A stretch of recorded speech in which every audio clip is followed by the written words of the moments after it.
Hello, so in this video I'm basically going to speculate the nature of nothingness, and I'm going to attempt to understand why it's important that philosophers think about the concept of nothing, as opposed to thinking about positive things which actually exist within the world, because nothingness in some sense, in the absolute sense, is the absence of all matter, of all things. And that would be called absolute nothingness. But then there is a relative nothingness, which we probably use a lot more in our daily lives, and I guess we could refer to this as also being synonymous with emptiness. So, for example, you go into a room, you say there's nothing here, the room is empty. What you don't mean is that there is absolutely nothing, because there's air. You know, there is things. There's probably a floor. There's probably some form of, I don't know, decoration. But what we mean is, like, by absolute nothingness is the absolute presence of nothing, which I guess does sound a little bit like a contradiction. Okay, so we'll talk about sort of an Augustinian approach to nothingness. So Augustine believed that being is good, okay, and he also believed that evil or badness is exactly the same as no being, but it wouldn't. I guess it would be more the same of lack of being, because it couldn't be absolutely no being whatsoever, because that would be absolute nothingness, I assume.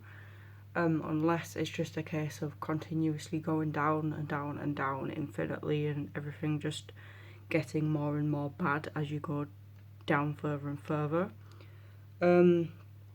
So yeah, so no being is essentially nothing, and God created the world ex nihilo, which means God created the world from nothing. Okay, and this was sort of influenced by Plotinus in some ways, I think. So if God created the world from nothing, then philosophers or theologians then have to give some sort of account of nothingness in order to understand exactly what this is. And the nothingness we refer to, as I said previously, is absolute nothingness, meaning there is absolutely nothing there whatsoever. Because to say that there was I guess the Aristotelian approach would be that there has always been a universe, there has always been something in the world or in space, and there is never being nothing. And that would be what Aristotle says, but Augustine takes the approach that actually there was once nothing, and in order for there to be something, there had to have been some sort of being which brought that thing into existence. And as Aquinas would say, in this we call God. Yeah, which is interesting as well, because Aquinas was influenced by Aristotle, I believe, and if Aristotle thought there was always a universe, but then Aquinas must not have thought there was always a universe, because he posited a prime mover, an uncaused cause, and an unmoved mover. So yeah, I guess that's maybe where they differ in some ways, but I guess that's slightly irrelevant. So I think it's really hard as well for the human being to actually be able to conceptualize this nothingness, because it literally means nothingness. I guess it means no time, no space, no things, like nothing. And it's really hard to perceive that from our own phenomenological perspectives.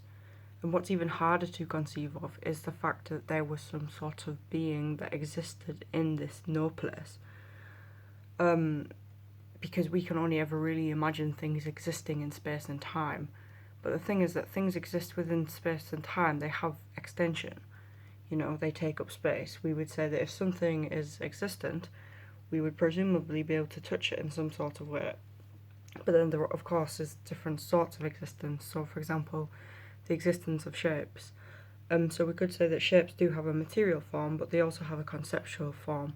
And that conceptual form doesn't take up space, because we can see it in our mind and we can imagine it as being real, and we can use mathematics in order to be able to, I guess, play around with the ideas, but it doesn't necessarily have to take up space. It's a concept that can exist outside of the context of material reality. And I guess we could apply this to other concepts as well, such as justice and beauty, and truth. And these things can be applied to the world around us, but those are only really examples of the actual concept that we experience. So, for example, if I was to say what is beauty, then I might say, well, beauty is a sun setting. Beauty is, I don't know, a model. Well, these are all examples of beauty, but they are not necessarily beauty itself, which I guess goes back to the Platonic idea of forms, and maybe this does link to the Christian God as well, because we assume that there is some form of reality which is non-material and seems to go beyond the material world, and perhaps transcends it in some ways, which is really interesting. And I think maybe there is grounds to believe this, but I think I've strayed away from the question here a little bit. So, nothingness. Right, so Augustine thinks nothingness is nothing. It's not a thing in itself. It's just an absence of existence. Whereas Heidegger, and now I'm not super familiar with Heidegger's approach to this. However, I am interested in some of his ideas that I'll probably get onto in another video because I don't have much time. Heidegger says nothingness is a positive thing. It's something that exists, and that we almost have to, I guess, go into a state of existential angst or existential anxiety. And when we do this, that's us facing the nothingness. And when we're in this state of existential anxiety, we are face to face with the abyss, with the meaninglessness of life, or the seemingly meaningless nature of reality. You know, we're just a thing in space experiencing the world around us, and none of it means anything. It's all meaningless. And that is significant in some ways. It's a significant moment of insignificance. It's a significant moment of the realization of insignificance of everything.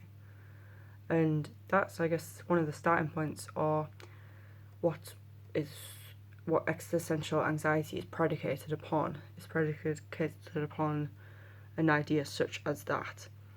And I'm not exactly sure, like we got told earlier that it's quite a complex idea.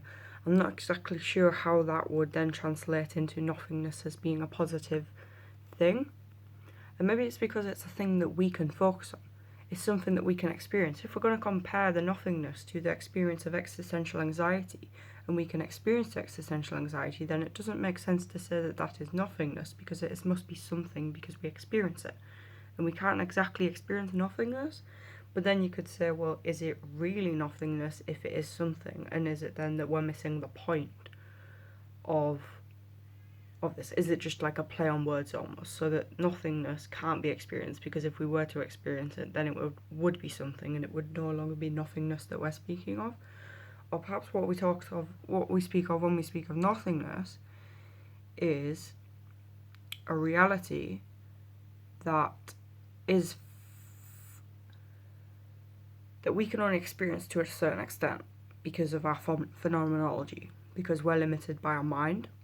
So, to speak of nothingness in and of itself is almost a pointless endeavour. It's a pointless way of thinking of nothingness, because it's a way of nothingness that we can't understand, because we can't escape from our phenomenology. So, maybe Heidegger thinks that we can't go the whole way.